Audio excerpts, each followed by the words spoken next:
This is the third video in part 1 of Unit 5 for Calculus number 1, and in it we will be discussing initial value and motion problems.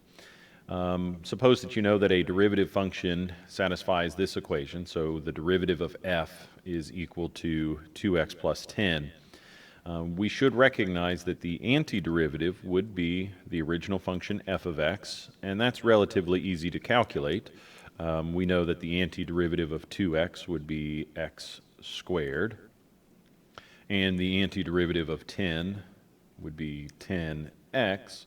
But anytime that we compute an antiderivative or an indefinite integral, we always have to account for this plus c value, because the derivative of this function, regardless of what the constant c value is, will always be this 2x plus 10.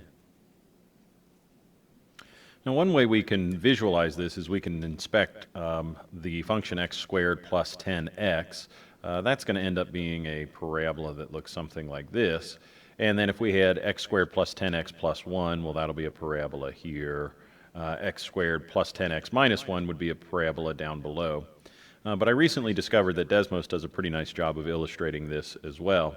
So what I've done on this screen is I've created that function f of x is equal to x squared plus 10x plus c, and this c value is dedicated to a slider, and as I slide this slider to a new position, it represents a different c value. So here's that graph of x squared plus 10x plus 0. There we see the graph as it goes through the origin. And if we increase, whoops, let me try to fix that view here. If we increase the c value, we see the graph slide up and we see it slide down. Now, what's particularly interesting about Desmos is that it does give us the ability to calculate a derivative, or at least display the derivative graph. And so I'm asking the calculator to show the derivative function based on whatever f of x was defined to be, and that's this new green line. And watch what happens to that green line as we slide this red graph to a new position. Well, hopefully you notice that nothing happens.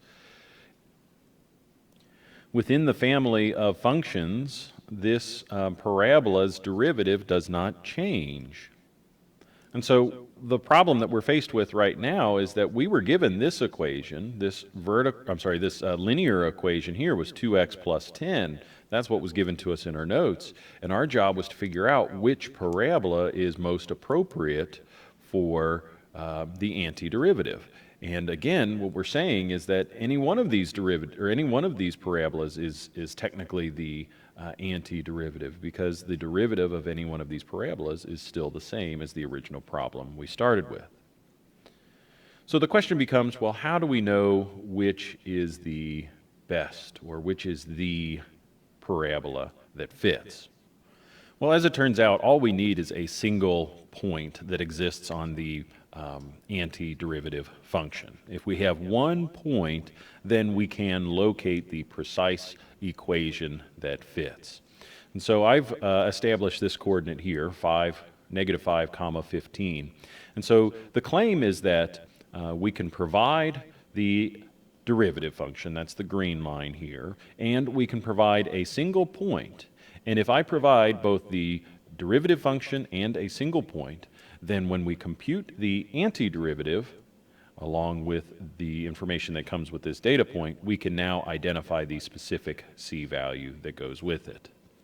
So if I turn on my antiderivative again, I don't know why this screen keeps sliding around, but there we go. If I turn on my antiderivative, which is the original function, and I adjust this slider, we can find, hopefully, which c value would make that graph land on the data point that we provided. And you'll notice that there is only one equation that strikes this data point. If I was off by just a little bit, we wouldn't actually reach that specific data point. We could be above or below.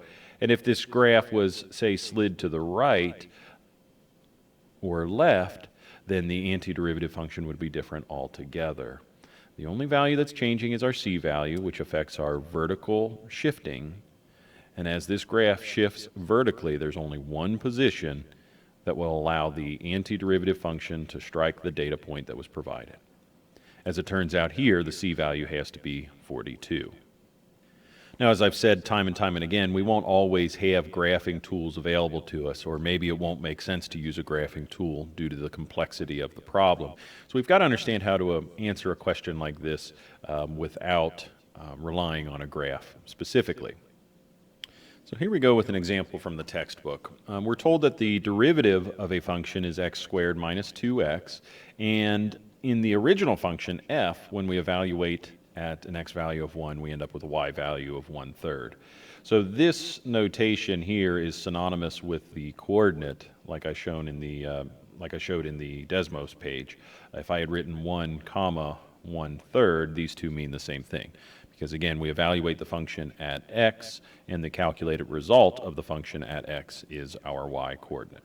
So I can provide a coordinate listed like this, or a quick exponential equation, I'm sorry, not an exponential, but a quick equation like this to illustrate our, what we call, initial value. So the first thing we've got to do is determine the antiderivative. So f prime is x squared minus 2x, so f by itself has to be the antiderivative. So I'm going to increase this power by 1 and divide by that new exponent.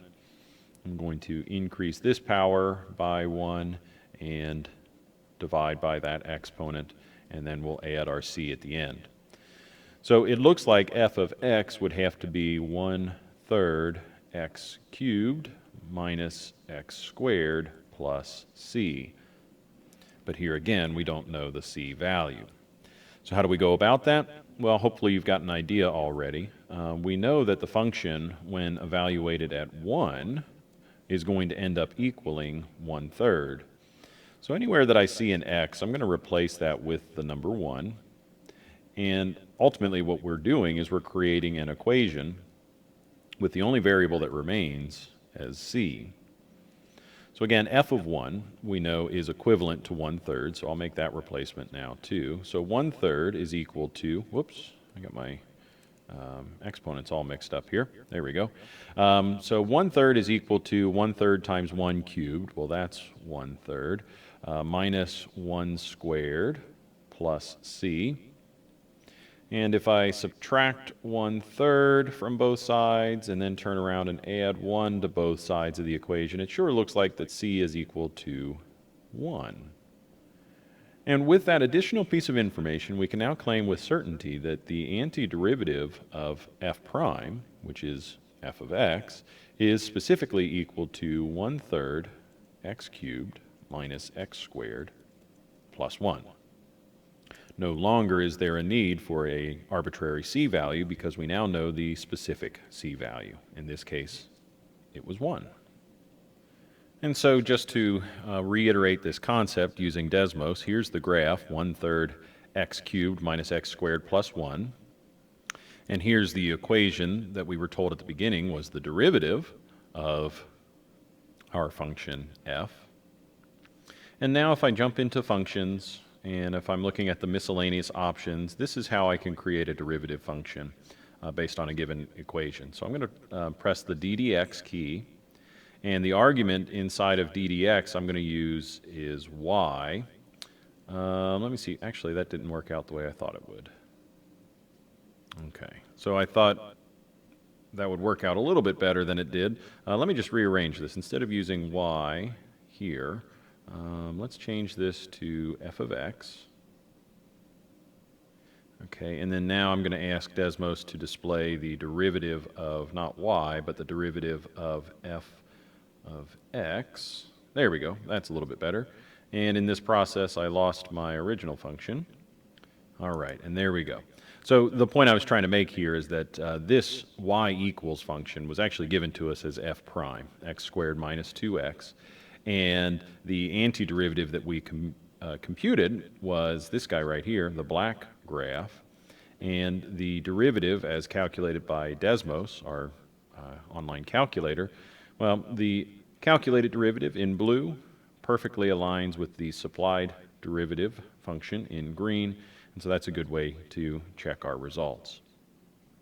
For additional practice, I've got a few other questions that I'd like for you to consider.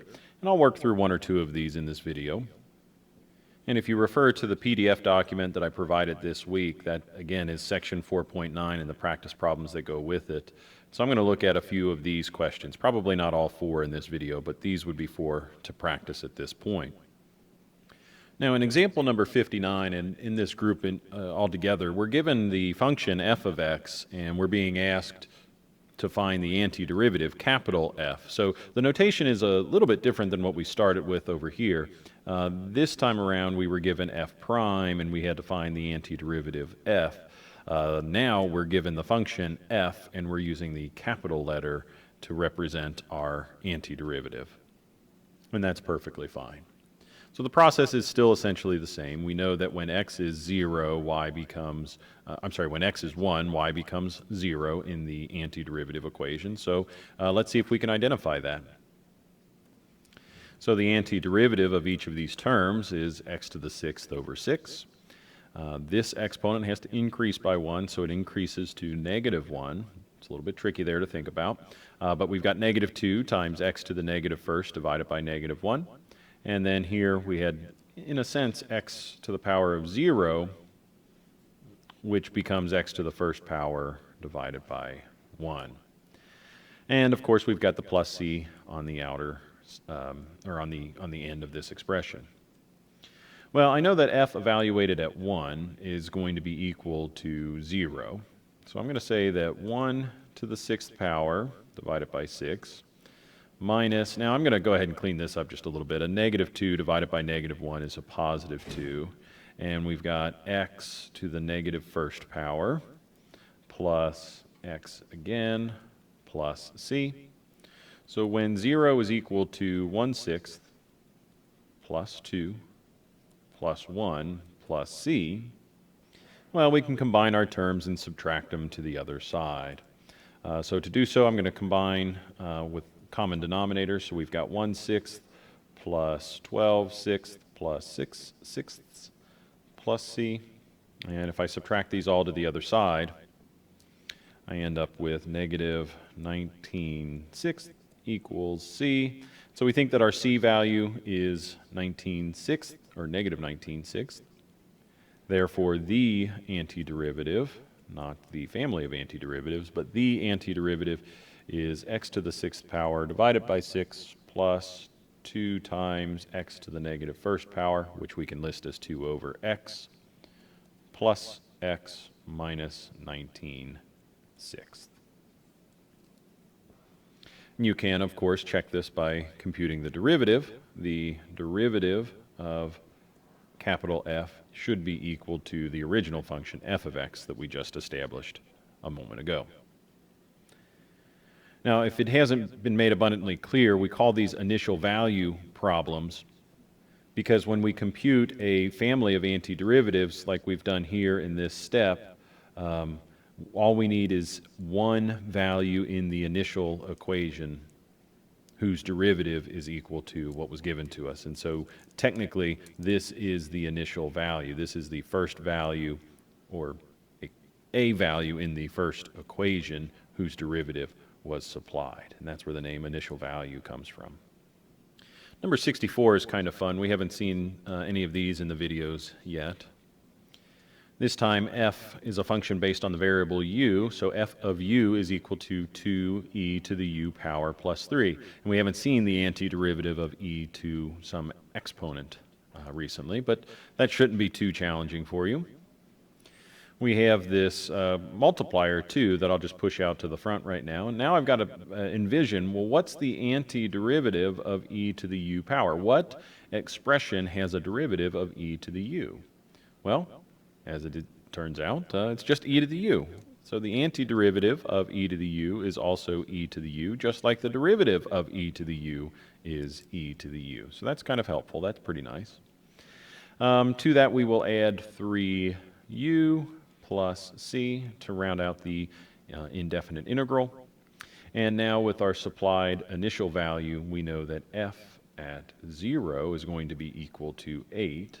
So therefore 2 times e to the power of 0 plus 3 times 0 plus c will also have to equal 8. Now, e to the 0 power is 1. 2 times 1, of course, is 2, plus 0 plus c. It sure looks to me like c is equal to 6. We know that c is equal to 6 based on our computations here, so the antiderivative f of u, capital F of u, should be 2e to the power of u plus 3u plus 6.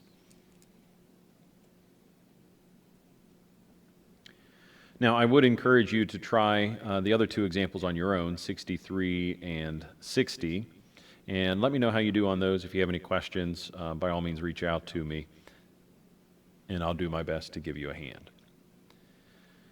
Now, this initial value notion is actually quite helpful for us when we're talking about motion problems, when we talk about position, velocity, and even acceleration. So since velocity is equal to a derivative, or the derivative of a position function, it's possible to calculate a position function based on velocity function only. So sometimes we know how fast an object's moving, but we don't know where it started from. And so in order to establish the equation that identifies the position of this object, all we need is one data point or one position along the way, and then we can establish that position function.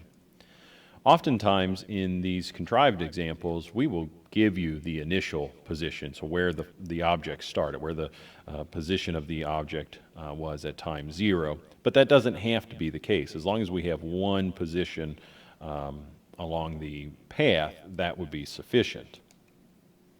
And by extension, if we know the acceleration of an object, for example, a falling object on Earth has a constant acceleration of 9.8 meters per second squared. That is a constant value on Earth. If we know an object's acceleration and at least one value along the way, we can determine the velocity function for that object at any given time. And then with the velocity function known, we could go through the process one more time and establish a position function as well.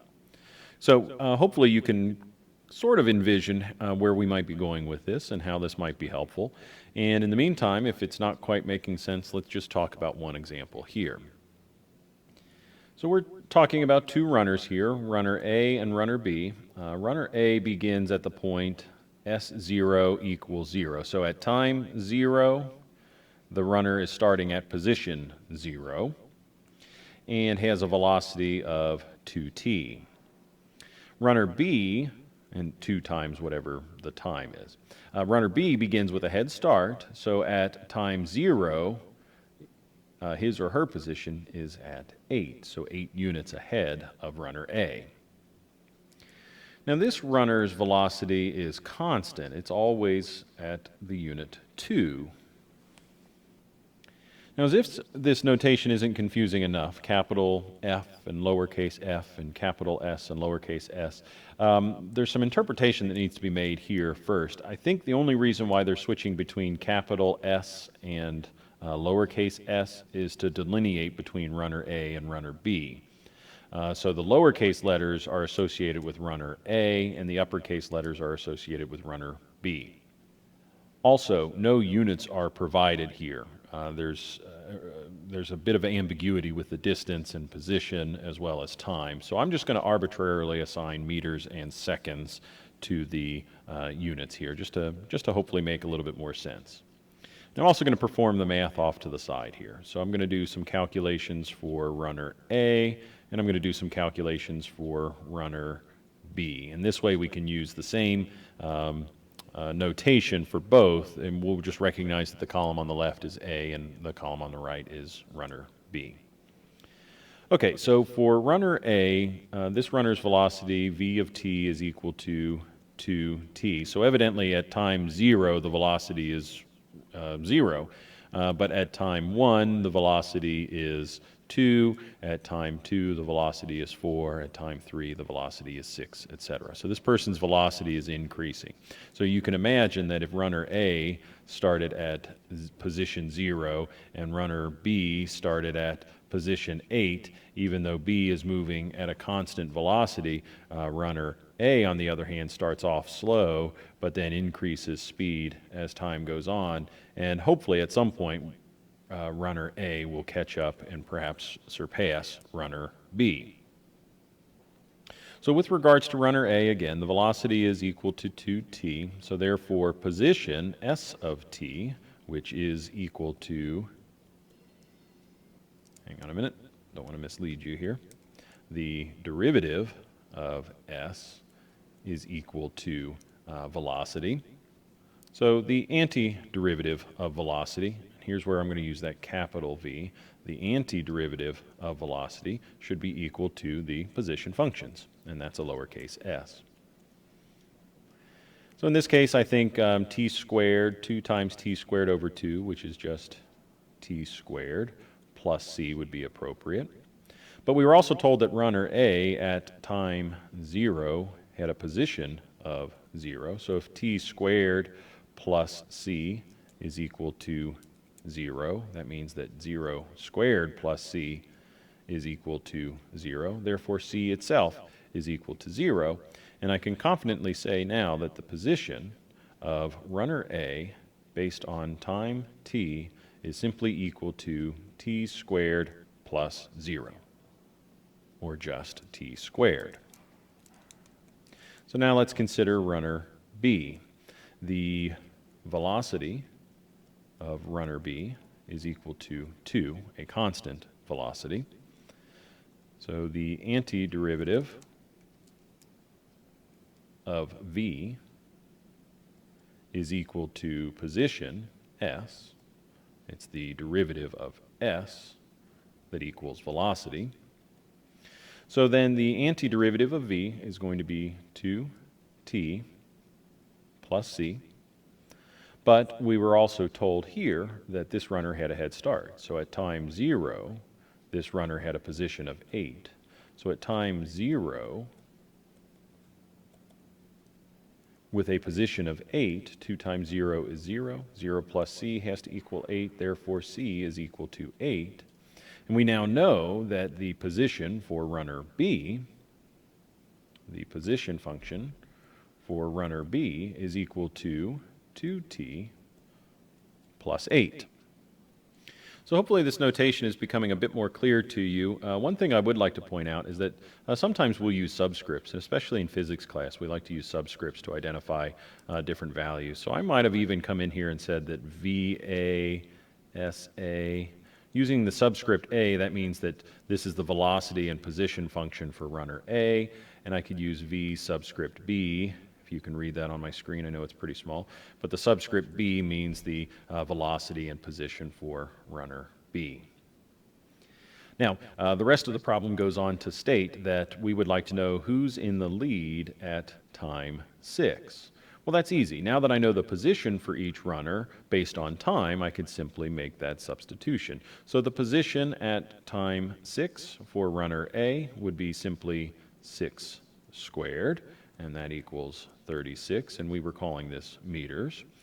The position for runner B at time 6 is equal to 2 times 6 plus 8, which is 12 plus 8, which is only 20 meters. So it appears that even though B had the head start, it looks like runner A is ahead at time 6. Now we can create an extension problem for this example pretty easily as well. And the question might be, well, when does runner A catch runner B? When does runner A catch up to runner B? And so runner A would catch up to runner B when their positions are the same. When does the position of runner A equal the position of runner B? Well, the position for runner A was simply t squared, and the position for runner B was 2t plus 8. And so if I want to solve for t, when does t solve this equation? Well, it's a polynomial, so we'll have to set the equation equal to 0, and factoring would be a nice option if it's available to us. And I think that works out here just fine. If factoring doesn't work, then of course the quadratic formula would be a good option. but it looks to me like a negative 4 times a positive 2 would equal negative 8, and negative 4 plus 2 is negative 2. So at time equals negative 2 seconds, and at time equals 4 seconds, the two runners are going to be tied, or at least at the same position. Of course, we want to ignore negative time. That was given to us in the problem, and in reality, we don't really consider a negative time unit. So it appears that runner A will catch runner B 4 seconds into the race. And so with those examples completed, I'd like for you to try this example, number 7, on your own. We are given the acceleration on Earth, which we should note is a negative value for direction purposes. Negative, of course, means down in this case, so acceleration downward due to gravity.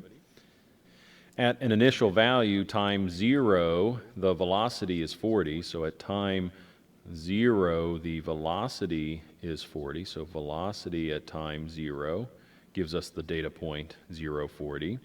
And at time 0, the position of the rock is 100, and so we've got the data point 0, 100 for our position function. Since velocity is the antiderivative of acceleration, and since position is the antiderivative of velocity, let's see if you can run through that twice here to establish the velocity and position functions. And then we can go on to answer part C and D as well. Again, I want to challenge you to try these problems on your own. I'll complete these as well, and you can resume playback in a moment to check your work.